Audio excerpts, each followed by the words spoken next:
Hey, I'm John. Welcome back to Underhill Creations and Casting Solutions. In this video, I'm going to show you how to apply Gluboost to a wood pen barrel.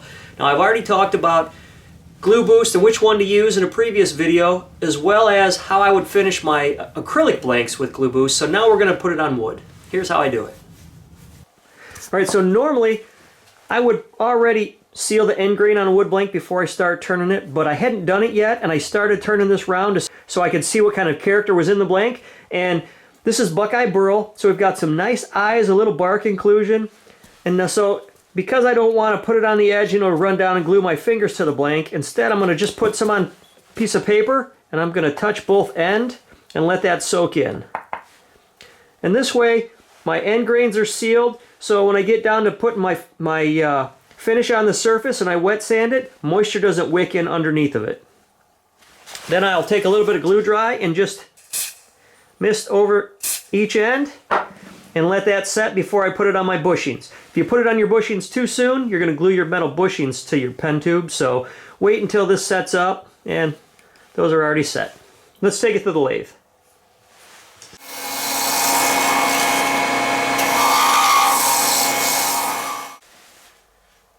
Okay, I've got it turned down just slightly above the bushings, and the reason for doing that is because I'm going to have to fill in some of these small and bark inclusions and different small knot holes. So I want to make sure that after I apply my glue to those, I can sand it all down flat and then start my finish.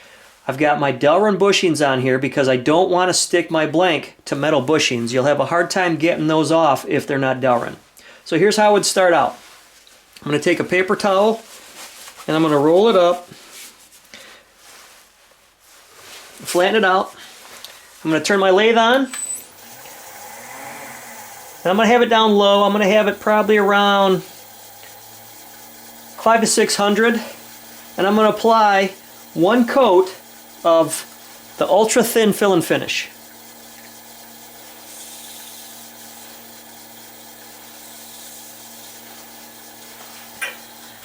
And what that's going to do is it's going to soak in.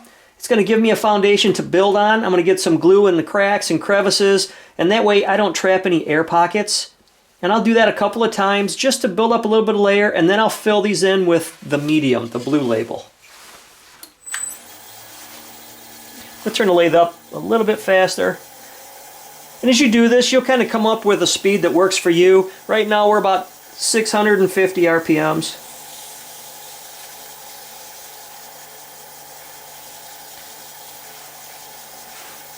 Give it a light mist of glue dry. Now what I'm going to do is, some of these are really deep, so I could apply a layer like I just did with the previous glue on the medium consistency, but I know it's not going to be enough to fill these really deep areas, so I'm going to go in here manually and just put a little drop over the top of each one.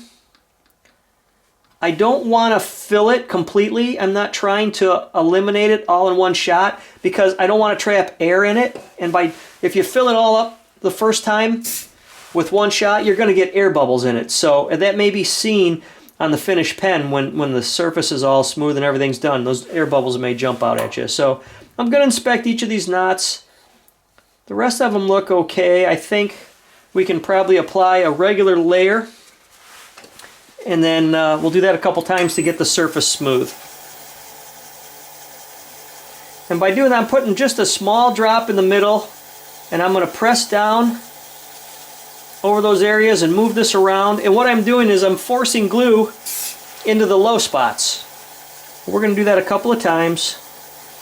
Go right here in the middle and just press down. And that way I'm forcing excess glue into all them lower areas, and it will build itself up flush with the rest of the surface. And you'll be able to turn this and see the low spots. You'll be able to see where you need to apply more glue. You'll see, little crevices and whatnot. So we're going to do that a couple more times just to get these filled in and get everything level.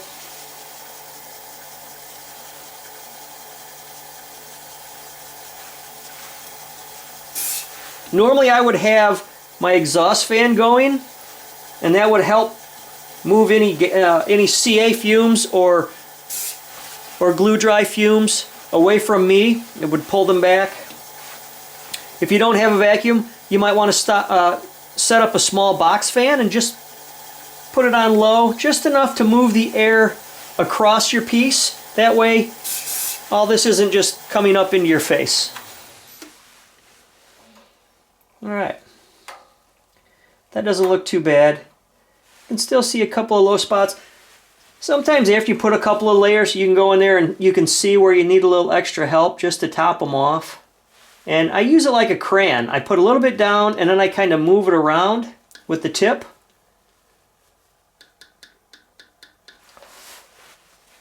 See a little bit of smoke coming off my paper towel. It's because I'm using white paper towel. And it has whatever the product, the consistency in it for the material. They say Blue Shop towels won't smoke on you, so I just don't have any Blue Shop paper towels at the moment, so there we go. Now I'm going to turn the lathe back on low, because this way I can spray all of it at one shot. I don't have to keep spray and work my way around it. So now here's our problem. We have an uneven surface because we built some of this stuff up. And now we have to kind of knock all that flat. So what I like to do, rather than just jump into my glue finish, if I were to start now, I would be sanding more on my finished surface. So this way what I'm going to do is, I'm going to sand this finish, all this glue that I just put on, I'm going to sand it all flat. And I'm going to use a 320, 400 or 600 grit, depending on how heavy or how bumpy this is. I'll probably start with a 400. I'll knock all this down smooth. That way we'll have a smooth layer to start building our final finish on. I'm going to turn the lathe up to around 1,000.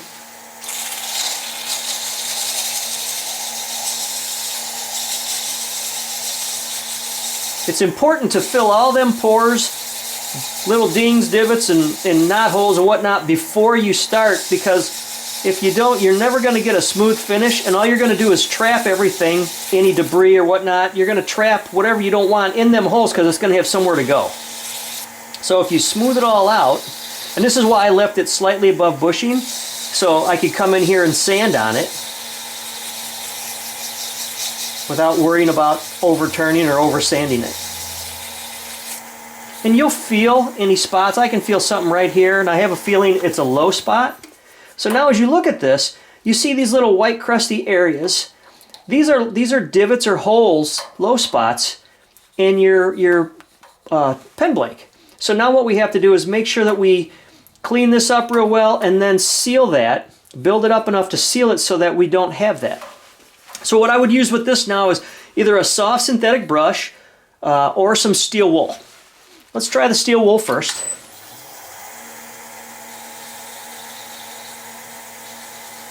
And then maybe wipe it off with a little denatured alcohol. And that will remove any debris before we start applying more glue, and we don't want to trap anything underneath of that. There, that's better. So now what I'm going to do is, I'm going to take the clean part of this rag, because this is fairly smooth except for them couple little spots. I'm going to take the clean side of this rag and just wipe across it to remove any impurities, anything that I don't want stuck in my finish. Now I'm going to turn the lathe back down low, around 600, and I'm going to take the fill and finish again because it's nice and thin, and I'm going to apply that over the top, and that's going to get in there and seal some of them low spots. As you can see now, any debris that was in there has been wiped out, and then we put a fresh coat of this to fill the sanding scratches in the finish. And I can still see though some rough spots in here. So we're going to apply a couple more coats of medium to smooth all that out. And then we'll start evaluating what we should do on our final finish. You don't want to put too much on like I just did there. I had a little too much on the rag. You don't want to put too much on there because you're not trying to build these crevices up on the ends of your tubes. You're just trying to smooth out what's on the barrel.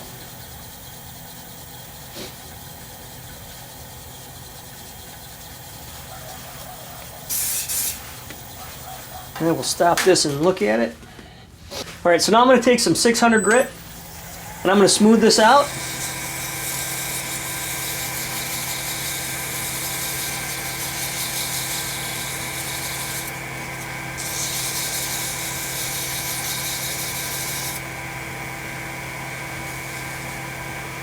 Turn the lid up a little. Use my steel wool.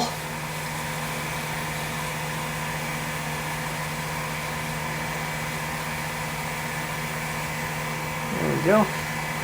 Take the back side of my rag, get any sanding debris off of it. There we go. And now we're ready to build up a finish. Now because we've already got glue on this, I don't have to go crazy trying to build up a real thick finish. But I wanted to make sure that I had all of these divots filled in a nice base to harden this soft Buckeye burl.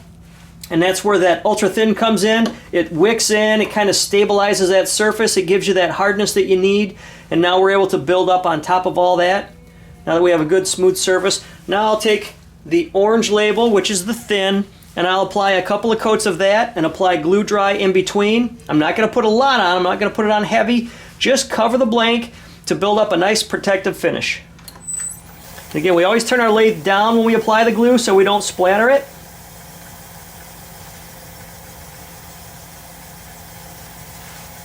Hold the can out about 10 inches away, give a mist. The further back you hold the can, the more of a mist you get across your material, and you're not streaming it just one area.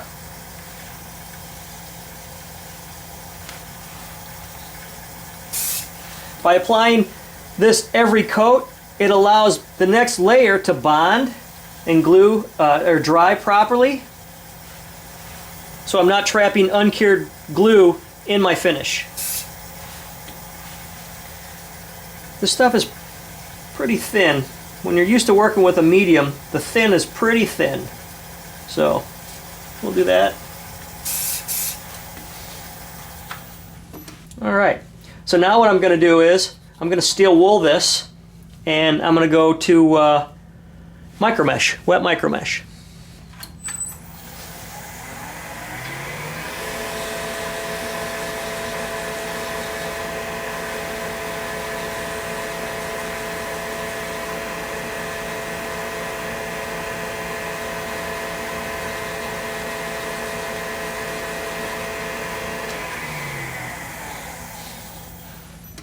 Smoother woods like cherry and maple, you wouldn't have to go through this much.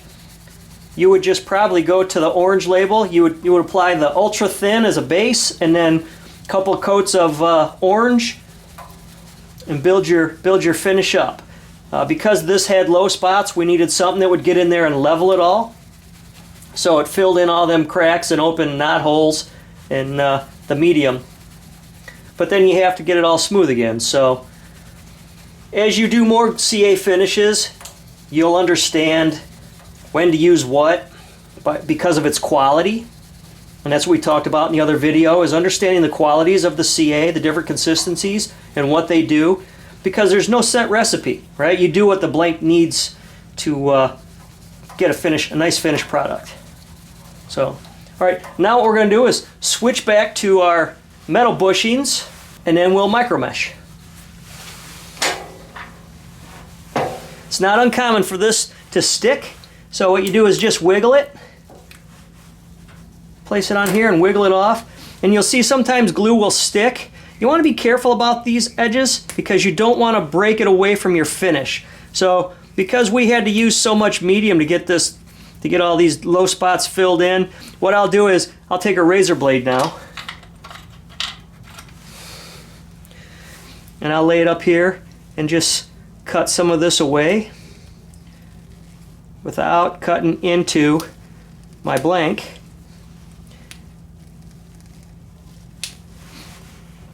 And then I'll take it to the disc sander and just bump it on there to smooth all these ends out, and try not to remove any material because I don't want to remove the glue that I have on the edge.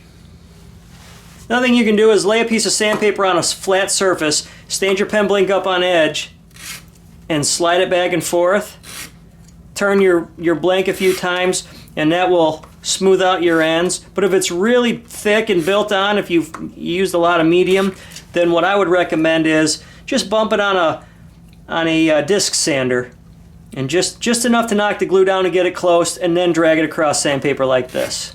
And that will be enough to flush your ends, get them all nice and straight so you can put them on your metal bushings.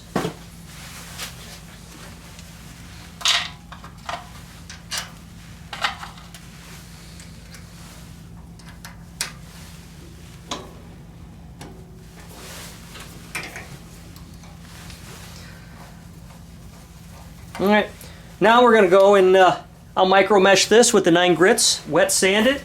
Because our end grains are all sealed, I can use water and not have to worry about it wicking underneath my finish. I turn my lathe down to about 1200. Again, it's whatever you're used to, but I just put a small drop of water on the micro mesh, and I'm going to start with the number 1 grit and work my way through. And I number the back of them all, so that way if I drop them, I know the proper order to put them all back in. I buy the larger sheets and I just cut them into these small pieces because it's easier to work a small pen blank without the extra sheet getting in the way from the mandrel or anything turning. So it just keeps it a little easier. And then you can soak these in water to clean them. After a while, I just throw them away. But I'll go through all 9 grits, and then we'll polish it. Alright, so now that we've got it micro meshed, I like to take a plastic polish. I'm using Yorkshire grit, the micro fine, and I just put a little bit on the cloth, and I'm going to turn the lathe up. I'm going to come in here and just work this back and forth on the blank. There's other brands I've used over the years, the Novus and Plastex and whatever you have. I like the Yorkshire, it works really well. The micro fine works really well on acrylics and CA finishes. And I just take a cleaner part of the rag and kind of buff it around a little bit. So you can see the kind of finish you'll get right off the lathe, and I haven't even taken it to a buffer. So a lot of times if I'm happy with what I see, I won't bother with buffing. It really all depends on the material. So that's it for applying CA to a wood pen. Well, that's it. There's not much to it. It really all comes down to just understanding the qualities of your CA so you know what to use and when.